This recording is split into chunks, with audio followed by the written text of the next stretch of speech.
What's up, everybody? Welcome to Them Nerds. I'm Tony. That handsome devil on the other side of the screen is Jerry. And we are here to talk about our first Throwback Thursday film of October. So we decided to go spooky all month. Ooh. So spooky. So spooky. The only thing spooky about this movie was Nicolas Cage. And it made $228 million. That is pretty damn spooky. So, in case you didn't catch it from that, we're talking about the 2007 blockbuster Ghost Rider, starring Nicolas Cage as the flame-skulled demon himself.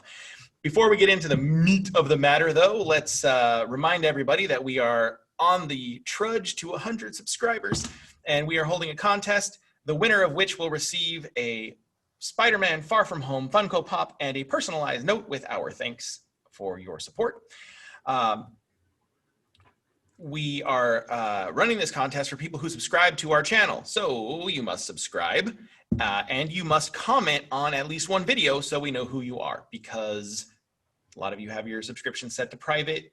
You don't want people knowing all the ASMR channels that you're subscribed to. It's cool, I get it, but we need to know who you are, okay? Maybe for the 250th subscriber, I'll do an ASMR video where I just like chew. Yeah, No? I won't be in that one. I don't. Okay, all right. So also follow us on social media, wherever it is, wherever I decide to put it. Follow us at We Them Nerds on Instagram, Twitter, and Facebook. All right, Jerry, it's time. Let's talk about this blockbuster. The 2007 film starring Nicolas Cage as Johnny Blaze, Eva Mendes as Roxanne Simpson, Wes Bentley as the character we come to find out is Blackheart, Sam Elliott, one of my very favorites, who plays the caretaker, who we later find out is Carter Slade, the former Ghost Rider, and Peter Fonda, who plays a character named Mephistopheles in the film, who basically is their adaptation of Mephisto in the comic arc that gives Johnny Blaze the Ghost Rider mantle. For those of you that don't know about this character, I turn it over to the capable hands of my other half. Jerry, tell them about Johnny Blaze. Yeah, so, not everybody has a blockbuster in their town, so I went ahead and wrote up a little synopsis of it as if I was a fifth grader writing a book report. And the basis of this film is Johnny Blaze sells his soul to the devil, played by Peter Fonda, so that he can save his father, who is dying of cancer. And who knew it? The devil's a trickster, and he kills his dad anyways. But he goes ahead and takes Johnny's soul with him. So Johnny Blaze becomes a famous motorcycle stunt man, which obviously every stunt he's trying to do, he's trying not to walk away from. That gets you through the first 10 minutes of the movie. He also is a man who I'm guessing is not only trying to fight the devil, but also fight diabetes, because he's eating a lot of martinis with jelly beans in it, which makes no sense.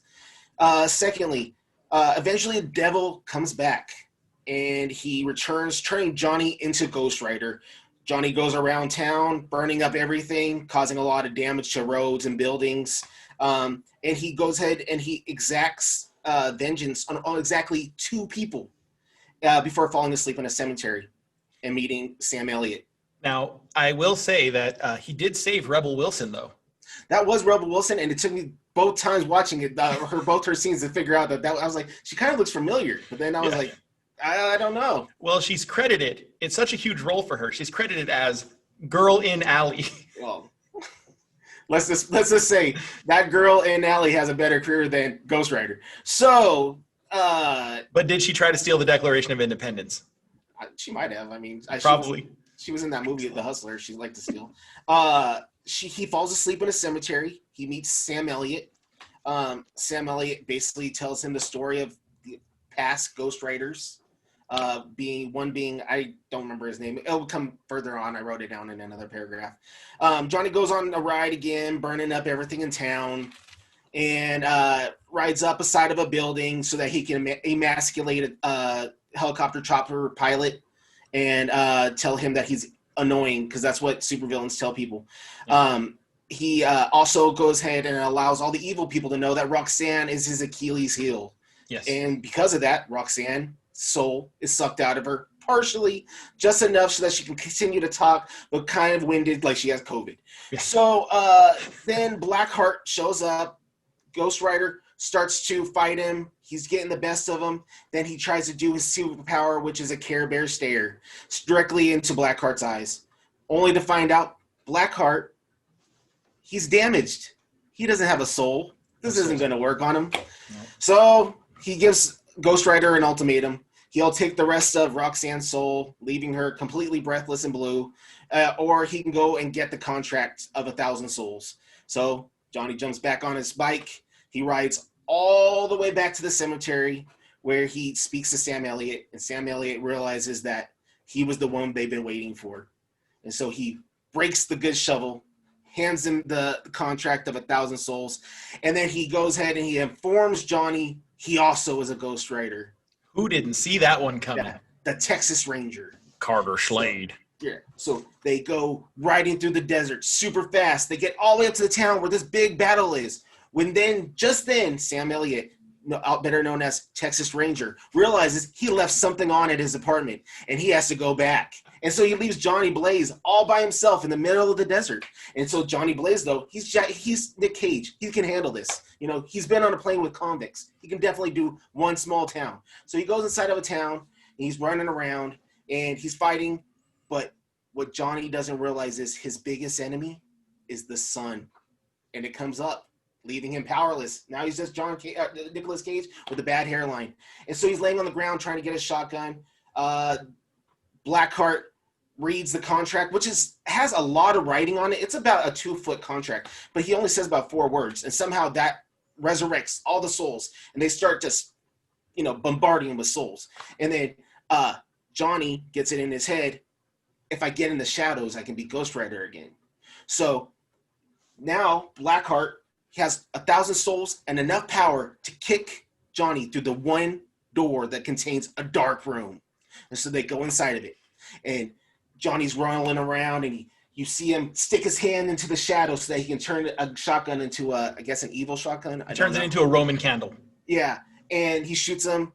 He goes into like a million pieces. All the souls go back together, but just long enough for Johnny to grab a hold of him and Care Bear stare him again. But he's messed up. Now Blackheart is messed up because he has 1,000 souls for it to work on. The end. He gets to feel the pain of 1,000 souls. Yes. Yeah, I really like that part where Sam Elliott, he's writing. By the way, Sam Elliott's Carter Slade is an old Western comics character known as the Phantom Rider. He was actually kind of a high point in the movie for me, but Sam Elliott's great. When he gets there, he's like, "All right, kid, that's the most evil demon on the planet, and he's about to get 1,000,000 or 1,000 more souls. Gotta go." Yeah, I had one ride left in me.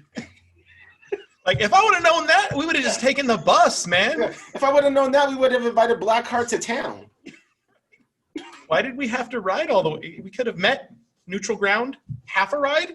So do you feel like I missed anything there? I feel like that's I actually feel like this is better written than the movie was. It may be. The one thing that you left out and I found to be kind of funny was not only did he fight Blackheart, but he fought this weird elemental demonic 4 horsemen of the apocalypse. The one, I can't remember his name, Abagor, the wind one. He had a really bad vampire mouthpiece in, and fake dreadlocks. He looked like Sindel from Mortal Kombat, with the weird dreads. Yeah. You pretty much hit everything that needed to be hit. Oh, but he also had one of the best lines in the movie, which was, "You can't catch the wind." Oh, for Christ's sake. No, the best line of the movie happened about 15 times where Johnny Blaze goes, "You." What? So menacing. The movie was, at the time, it was a good movie. You watched it and you're like, I remember seeing it in the theater and thinking, "Oh my gosh, that's so good." See this again. Right? I'm going to buy this on VHS. I am going to buy this on deluxe VHS. It's going to come in a hard case, like Little Mermaid. I will say, this film was not MCU canon. It wasn't under control of Marvel Films at the time. That didn't begin until The Hulk, which came out the following year. The rights to this character reverted back to Marvel in 2013. So obviously we saw the Robbie Reyes version on Agents of S.H.I.E.L.D. So we know that Ghost Rider is back in the fold in some way, shape, or form. The most exciting thing about this movie to me was that it reminded me what big characters are up for grabs that the MCU can still use. Ghost Rider, of course, right? And we've got so many different versions. They've already used the Robbie Reyes version. I wouldn't mind seeing the Carter Slade version show up as kind of a cool episode of What If, or even, have him have a miniseries or a movie or something, like an old Western style. We have the Danny Ketch version. We have, of course, now the Johnny Blaze version. Lots of possibilities there. But the big ones, Blackheart is a super cool villain. I really like his true form when he's black with the red eyes and all the spikes and things. Mephisto is the big get here, though. The fact that Mephisto is in this movie, they're not like, oh, this is Mephisto, one of the biggest villains in all of Marvel. They're like, that's the devil. And I just kind of leave it at that. But now Marvel has the opportunity to utilize that character, and there's a lot they can do with him. Some pros, there weren't a lot of pros in this movie, watching it again for the second time at least, or however many times I've seen it, but it's been a while. I thought the special effects looked really good. Yeah, I think that they definitely did pretty good. Like with them, like I thought that the whole Ghost Rider flaming head thing was cool. I didn't quite get why his head turned blue when he talked to her. That's his sad flame. Oh yeah, that's touching. Yeah, I was reading about the special effects on this film, and it was done by Sony. They did a good job on it, and the designer who was in charge of the flames looking right on the motorcycle and on Ghost Rider's noggin decided that anytime he's feeling any emotion other than rage, his flame should be blue. That makes sense. Right, because he's feeling blue. Yeah. Oh, you made me feel I'm blue. He's a sad Ghost Rider. Yeah. And then I think that I enjoyed every scene where it was Ghost Rider. I don't know if I enjoyed every scene where it was Nicolas Cage. Right. I agree. So I feel like the movie itself holds up pretty well. The dialogue is not the best. That's probably the worst part about it. Yes. But story-wise, you get a whole lot of story in a 2-hour film it's watchable, completely watchable. And you won't, if we were talking in 2007 terms and we were spent $8 to go watch that movie, you didn't walk away disappointed. Nope. If we're talking in 2020 terms and I just spent $20.25 to get into the movie, I'm leaving there and going to ask a manager for a refund. But that's just me. Definitely the acting, the writing was not great. I found it to be really formulaic too. Like maybe because we know the story, we kind of know what's going to happen. But I think even if we weren't big comic fans and we watched this, I think you'd be able to pick out exactly what's going to happen to the characters when it happens. There wasn't a lot of surprises. A lot of the stuff that I found to be whack, or wackadoo, I could imagine that John or Nicholas. I don't know why I keep wanting to call him John Cage. Nicolas Cage came up with himself. Like I think he thought, what totally would be a Johnny Blaze thing to do?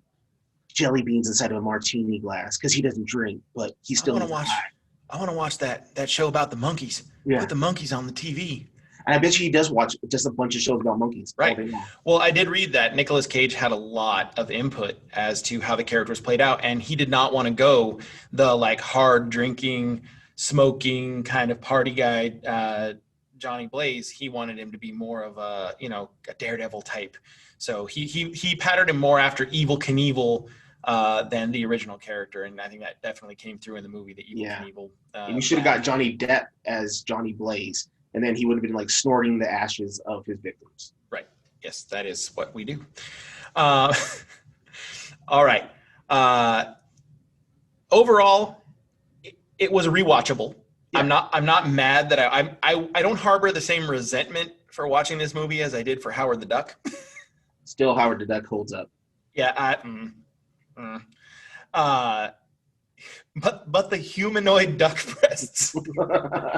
Humanoid. But I would give it, if you were putting it on a grading scale, what would you put it at? If I'm like doing like a scale of 10, I would say overall, comparing it with things that have been released since, I'd give it like a 6. Giving it the benefit of the doubt for the time period when it came out, I'd give it like an 8.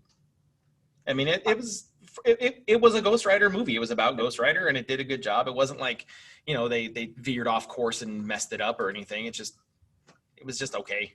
Yeah, I would give it a solid 5.5, maybe. I mean, it was definitely watchable. It was a good movie. Yeah. From what I understand, the sequel should not be watched. I've never seen it. I've never seen it either, I don't think. I think I own it. I don't think I've watched it. I think maybe we just found our next Throwback Thursday. No. Nobody needs that much Nicolas Cage. No, we're gonna pass on that one. Yeah. All right. That is our Throwback Thursday with the cinematic masterpiece that is 2007's Nicolas Cage starring Ghost Rider. Reminder about our contest: don't forget to subscribe and comment to be entered to win a Funko Pop, Spider-Man Far From Home Funko Pop.